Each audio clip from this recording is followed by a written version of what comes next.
Welcome to Get Rich Education. I'm your host, Keith Weinhold. When you buy property, often you put 20% down. Well, then 80% is tied to your cost of money, which is your interest rate. We're talking about refinancing and interest rates. Then a Get Rich Education listener like you joins me on the show today on Get Rich Education.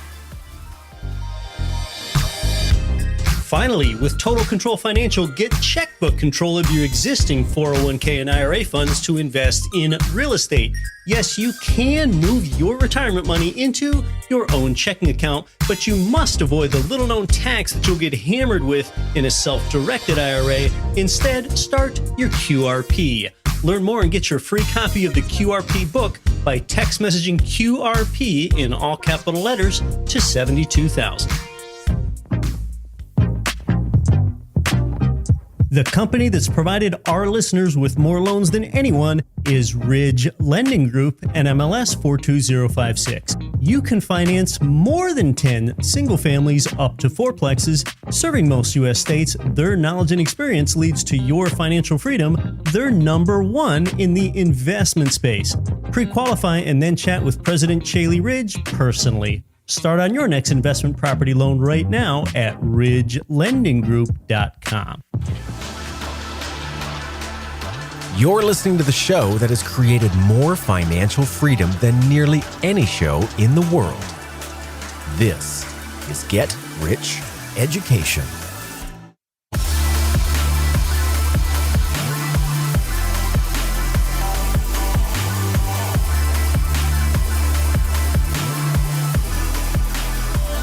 Welcome to Get Rich Education. I'm your host, Keith Weinhold.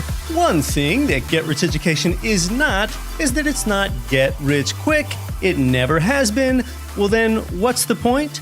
Well, the point is that you can slowly and sustainably build wealth over time, and most people don't ever build any real wealth at all.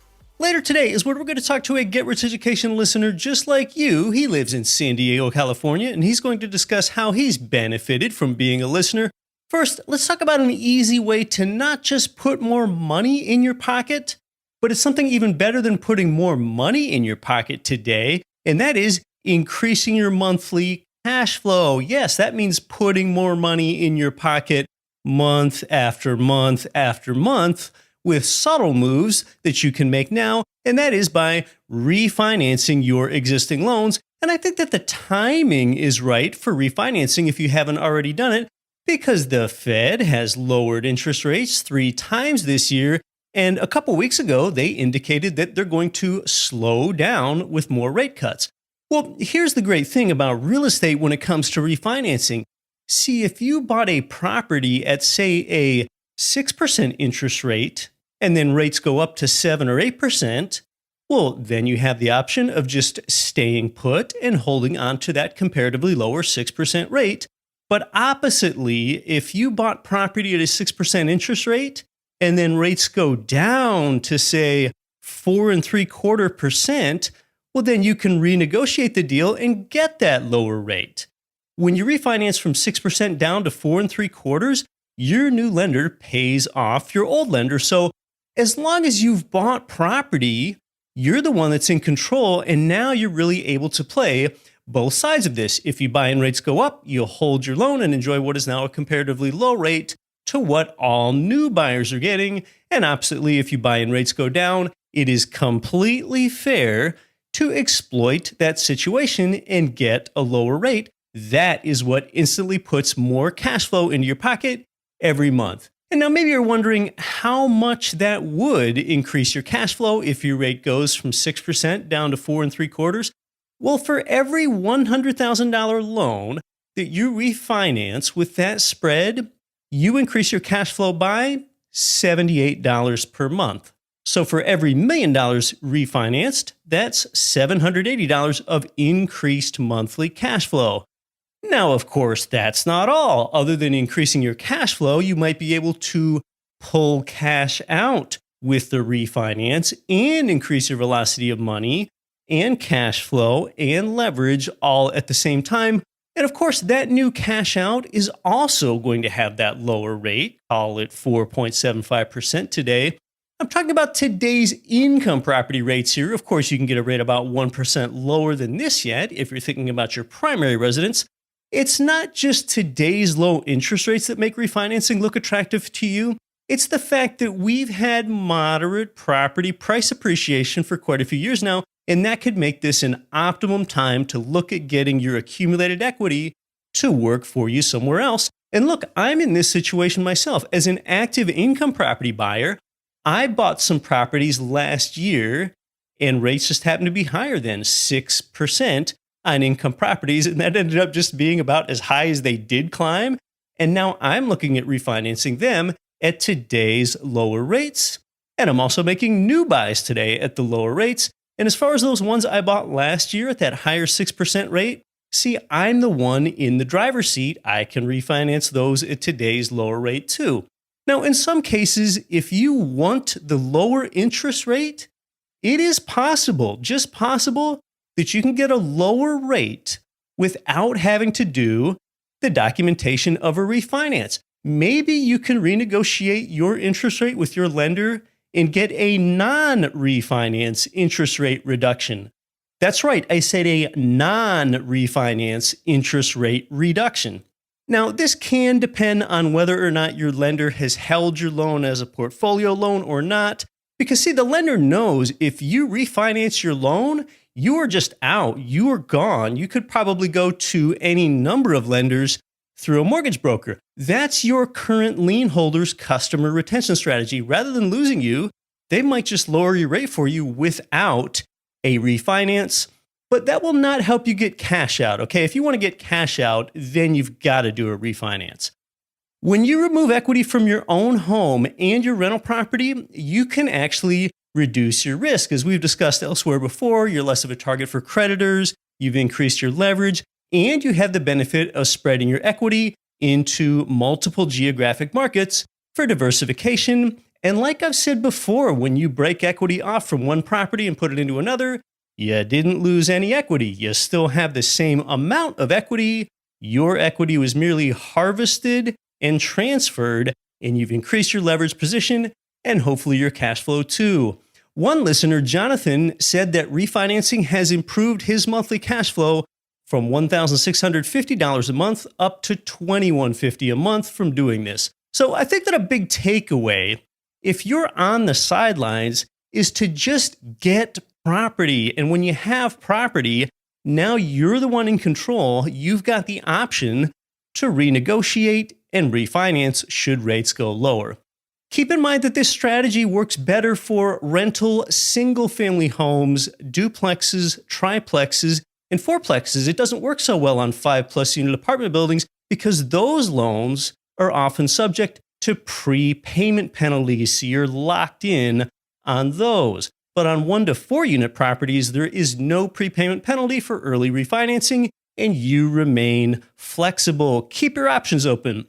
Now, if you think that mortgage rates are going to stay in this ultra low range for a while, I would say that that really is the consensus among people. A lot of people think that, but all you do know is that you really don't know. Remember last year, everyone believed that the Fed was going to raise rates in 2019? And what really happened was just the opposite.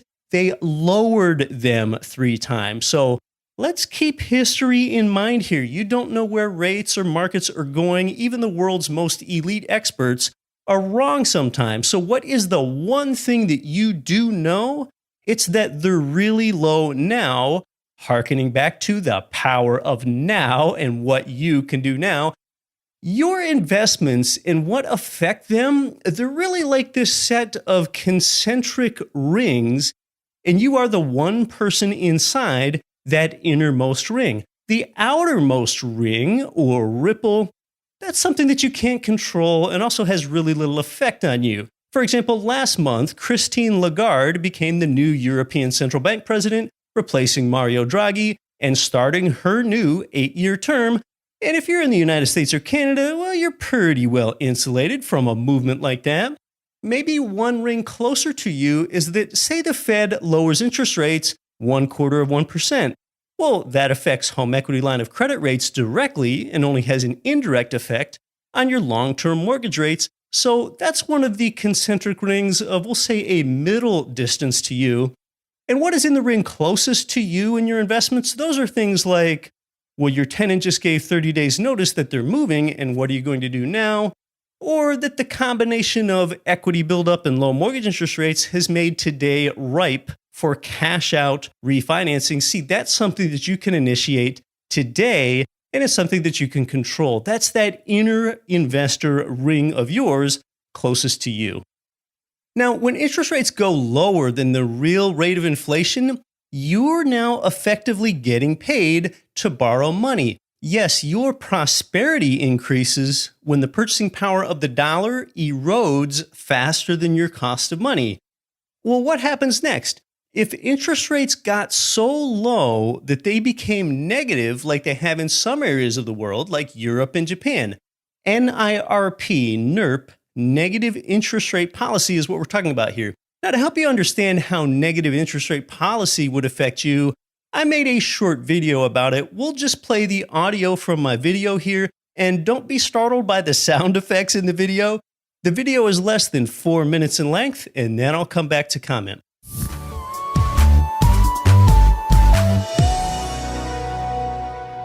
When you first heard about negative interest rates, you might have had a hard time wrapping your head around the concept. In the normal world, when you take out a loan, you need to pay interest on it. You're basically renting the use of someone else's money. And in the world that you've always known, inflation aside, interest means then that it costs you to borrow and rewards you to save. Well, under negative interest rates, when you're the borrower, you're actually making money. Say the rate is minus 1%. Then when you borrow $100, after 1 year, you'd only owe back $99 to the bank. Oppositely, the saver is losing money. If you put $1,000 into a savings account, after 1 year, you'll only have a balance of $990 back. Now, why would anyone save in a negative interest rate environment then? Well, most wouldn't, but as counterintuitive as it seems, a small group of people might say that they're paying for the security of keeping their money in the bank, much like perhaps a person that pays rent on a bank safe deposit box would. Perhaps only the most bearish or risk-averse subset of people would ever do that. Because to growth-minded investors, probably you, then negative interest rates mean that you're paying the bank just so that they get the privilege of using your money. What negative interest rates do is discourage you from holding money in savings accounts, and instead it gives you a strong incentive to borrow and spend your cash.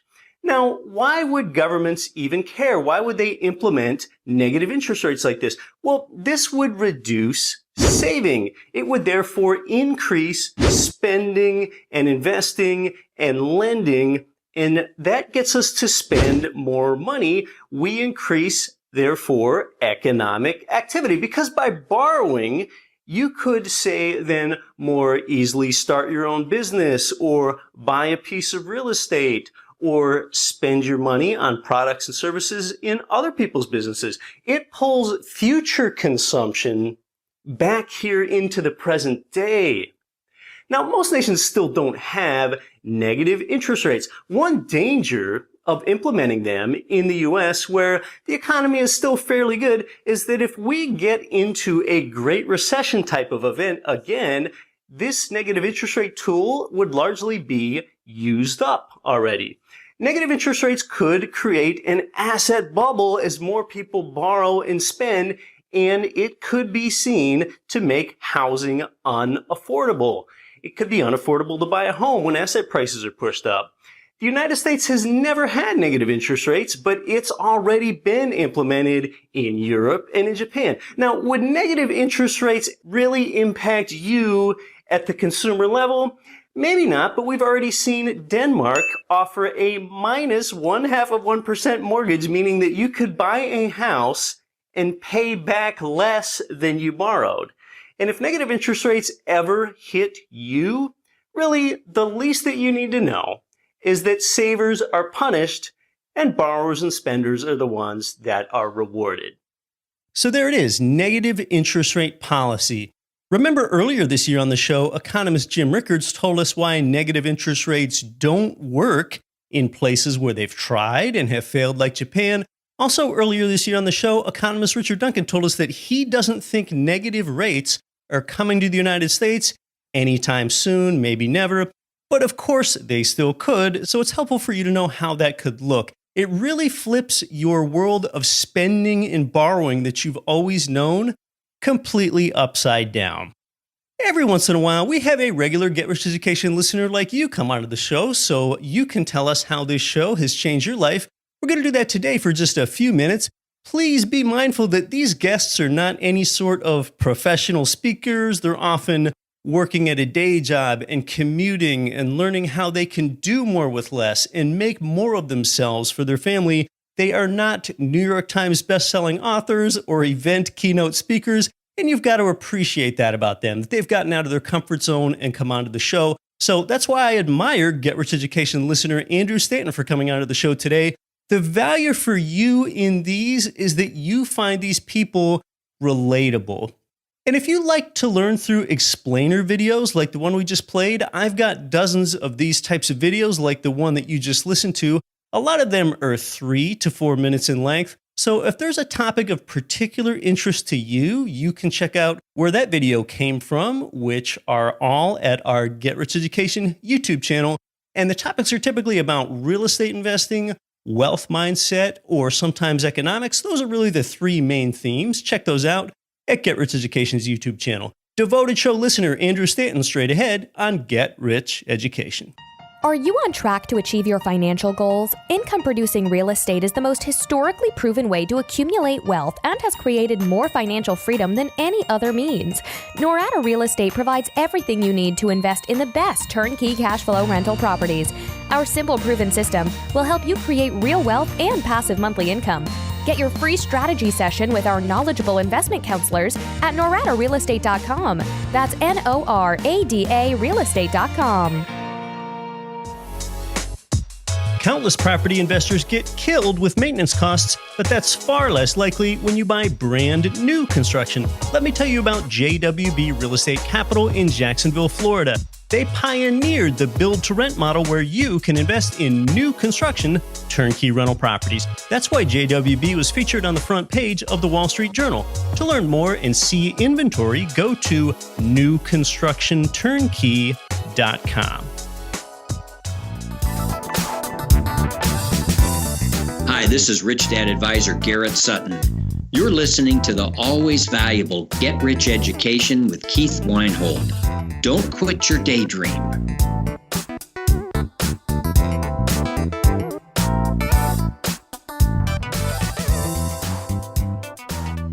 I met today's guest in St. Petersburg, Florida. He came along a few months ago for our Get Rich Education Tampa real estate field trip. He flew in from Florida with his father. In fact, he's an attendee that I just found particularly bright-eyed and attentive. And from talking to this person, I could tell that he'd listened to the show and he had listened to some episodes multiple times. I could tell because it seemed like he seemed to remember me saying some things even better than I remembered. And he describes himself as a Bible-believing Christian, a husband, a father of 5. He's an embedded software engineer, and now he describes himself as well as a real estate investor, and he is born and raised in sunny San Diego, California. He graduated from the University of California at San Diego in 2012 with a degree in computer engineering, and he enjoys family time, serving in church, flying, mountain biking, hiking, playing piano, computer programming, and most recently, real estate investing. So he's really engaged and involved in life and into a lot of different things. I'd like to welcome onto the show Get Rich Education listener, Andrew Stanton. Thank you so much for having me, Keith. It's really an honor. But so good to have you here. Well, I talked a bit about your background and your family and your career, but just tell us more about that. Growing up, I followed a pretty common path. Grew up in San Diego. I hated school when I was young. Me too. So my mom and dad ended up homeschooling me from 4th grade on. I just like school as well, even into high school. And now I own a platform with the word education in it. And I know that after college, you basically got on a path where what I'll say is you grew up awfully fast. Yeah. So 2012, I graduated in June and I met my lovely, beautiful wife, Analea, near the same time as I was getting ready to graduate. I was starting to see her a little bit more. By December of 2012, we were married. By January of 2013, we were expecting our first. And then I bought a house in 2013 and a car in 2013. So all within a year, I did 4 out of the 5 biggest things you could do. I didn't switch my job. That was the only thing. Yeah, wow. Now, and financially, you were able to do this with some stability because you did transition into that job right out of college and even during college. Yeah, and engineering is at least in San Diego, it pays pretty well. And my dad's actually an engineer, so I grew up engineering things with him and just always really enjoyed that. And in San Diego, it pays pretty well. But I'll tell you one thing, I was making a lot, but I was also spending a lot. I was basically spending everything we were making and not really living high and mighty, just a family, standard family things. I thought I was doing what I was supposed to do.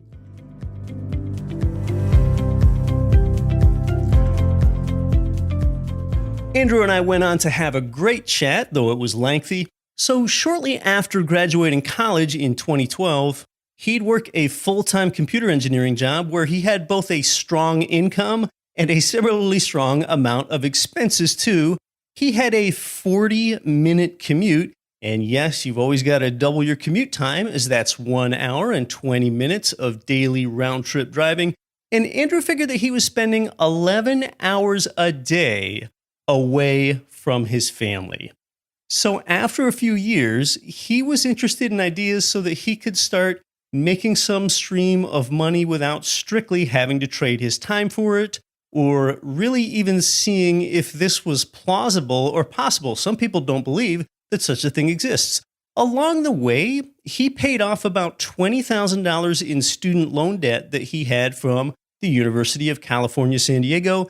His student loan interest rate was 5.5%, and the reason that he paid it off is that it was the highest interest rate debt that he had. His home had a mortgage interest rate of 3.875%, and his car loan rate was 2.5%.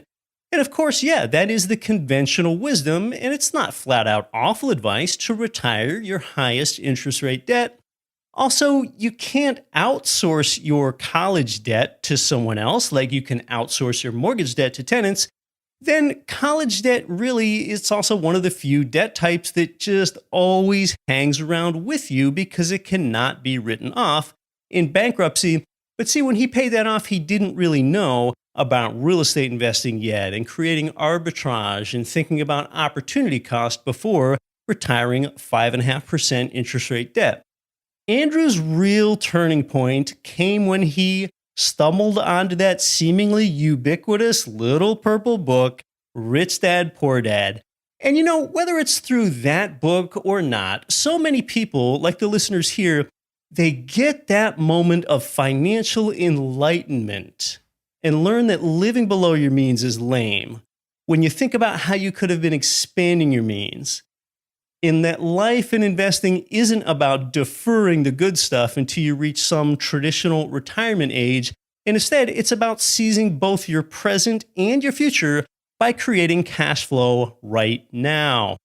So with this new mindset, Andrew learned to not build a budget, but rather structure your financial statement, construct something here, be constructive, build a cash flow statement. Because you see, budgets, they chiefly show you how to slash expenses. A cash flow statement shows you how to create income, and assets, they should be considered the things that pay you every month, whether you're involved or not. That's what an asset is. And he, like most people, learned that he didn't then own any assets, none. And I once had this same epiphany in my own life. An asset is what pays you with or without your involvement. And I learned that at one point in my life, more than 15 years ago, that I didn't have any assets at that time. A smart calculation for you to make is what you can do is take your residual cash flow and divide it by your net worth. That right there, that will tell you how efficient you're being with your investments. So Andrew just learned about this a couple years ago, the beginning of 2018. It's learning really that life's biggest risk could very well be not taking one at all. It's kind of like my friend Dave Zook so terrifically articulates, either you can be conventional or you can be wealthy, pick one. Well, getting back to Andrew Stanton here, it was only a matter of weeks after he began learning about cash flow investing that one day his day job employer, Texas Instruments, called him and a bunch of other employees into a room to make an announcement. The announcement was that they were going to close their San Diego office. They were going to consolidate operations into other locations. And yes, Andrew just realized that he was laid off. He lost his job. And when he called his wife and said, "Honey, I just lost my job," she didn't believe him at first. She thought he was kidding, but it was not a joke. They've got 5 kids, a mortgage payment, car payments, and all of life's other expenses. And Andrew was a victim of all this corporate consolidation that we're seeing across all these industries, hospitals and banking and retail. Now, at this point, Andrew considers he could either uproot his entire life and family and move to one of TI's other offices outside his home area.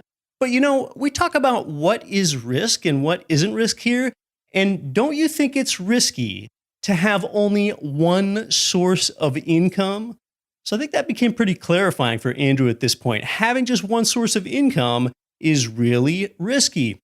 Now, luckily, Andrew's now former employer offered him an excellent severance package. So rather than panic, he spent some of his time learning more about creating residual income, especially with real estate.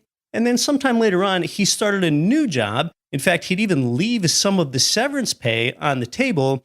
And one reason that he started a new job sooner is because mortgage lenders, they like to see you have some W-2 income. Mortgage lenders are more willing to make loans when you have a steady job and income. And yes, maybe you're thinking that's an unfortunate fact for you, but a day job is not always a must. I haven't had a W-2 job for years, and I'm still qualifying for loans.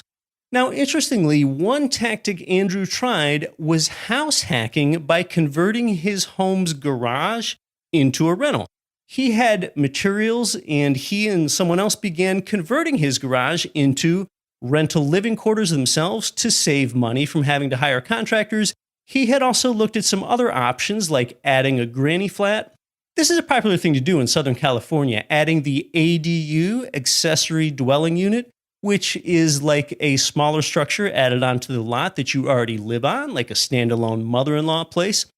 Some people also advised Andrew not to get this add-on use permitted because when you go to get the permit, there's all of this regulatory red tape that you need to comply with. So while he was wrestling with doing the right thing here, Andrew listened to this very show during the garage conversion, and he basically soon asked himself the question, am I just trading my time for dollars again? And there's this whole, to get the permit or not to get the permit thing that didn't leave a good taste in his mouth because Andrew is a do the right thing kind of guy. Then there's the realization he had that at least for other rentals in coastal California, the numbers are just not in your favor anyway. They're too expensively priced relative to the small amount of income that they generate. Rent-to-value ratios are 0.4 to 0.5% there, generally around San Diego. That even after buying some of the materials and beginning the work on the garage conversion, he decided to give it up. He cut his losses because he was now getting some better ideas. And of course, this isn't even to mention that California's landlord-tenant laws favor the tenant, not the landlord. What Andrew has done now is that with the accumulated equity in his home that he and his wife and 5 children live inside, is that they originated a $79,000 HELOC a year or two ago. So yes, removing money from your home That act is outright blasphemy within conventional finance circles. But when you know specifically what you're doing, and that starts with knowing that your HELOC interest rate should be lower than the cash-on-cash return that you expect to generate from the rental property that you purchase with those HELOC funds, you are then dollars ahead. You've got better leverage, and you're getting other people's money to work for you. Andrew particularly liked when I had Chris Martinson on the show here, episode 175, when we talked really holistically about what wealth is. It's 8 forms of capital that you have in your life: financial capital, social capital, material, living, emotional, knowledge, cultural, and finally, time capital. Then Andrew started chatting with a few of the income property providers at the same place where I buy my properties from. It's publicly out there for anyone at GREturnkey.com. Teach a man to fish or give a man a fish? Well, why not do both? We're giving you a fish at GRE Turnkey. And Andrew currently owns one property with our Birmingham, Alabama provider there. And he's got a second income property under contract there in Birmingham. Other things that Andrew told me that have really resonated with him is how most real estate investors think about the property first, but he now realizes that the mindset, market, and team are all more important than the property. Also, the fact that the return from home equity is always zero has been a really strong motivator, as has my, signature sign-off. He told me, "Don't quit your daydream," is something that really motivates him. By the way, I recently had that phrase officially trademarked, "Don't quit your daydream," by the U.S. Patent and Trademark Office. That was kind of cool. It's the first time I went through that process. And there was so much legalese there that I just hired a patent attorney to make it easy for me. But getting back to listener Andrew Stanton, one takeaway that he had from listening is that, like I say, everyone is an investor, whether they're intentional or mindful of that fact or not. And that's because you are always investing your time. If you're saying yes to something in life, anything in life, then that means that you're saying no to something else. Even if you're sleeping, you've said yes to investing in sleep and no to something else. And that's where employment cost and opportunity costs come into play.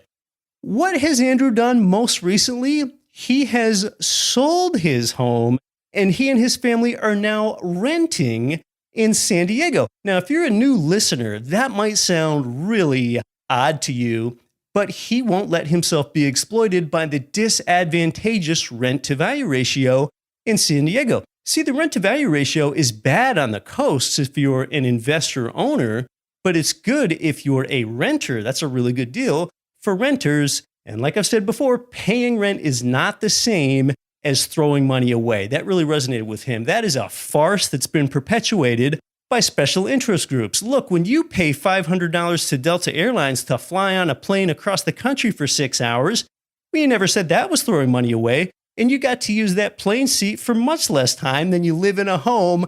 In either case, paying rent or buying a flight ticket, you receive the benefit of using that item. Also, upon the sale of his home to go become a renter, he got a really nice wad of cash. And next, with this cash, he said he either wants to invest in more education or in more property, which would be his third rental property. So it's interesting to see what finance and abundance concepts resonate with different people. Sorry that we couldn't air the entire episode, but if you want to reach out to Andrew, his email address is in the show notes. He's a friendly guy. Coming up on the show here in the near future, what about self-management of property rather than professional management? A traditional financial advisor that even says stocks aren't the place to be, yet he invests in real estate while advising others about investing in stocks. Plus the return of Tom Wheelwright. It's going to be Weinhold and Wheelwright on 401ks and the real estate professional designation. Hey, big thanks to Get Rich Education listener Andrew Stanton today. I'm your host, Keith Weinhold, and I'll be back next week to help you build your wealth. Don't quit your daydream.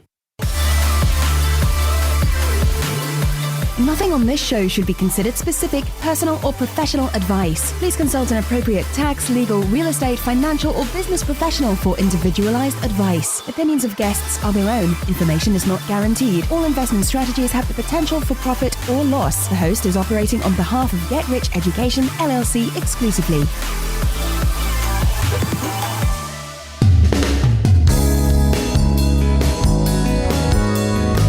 The preceding program was brought to you by your home for wealth building, GetRichEducation.com.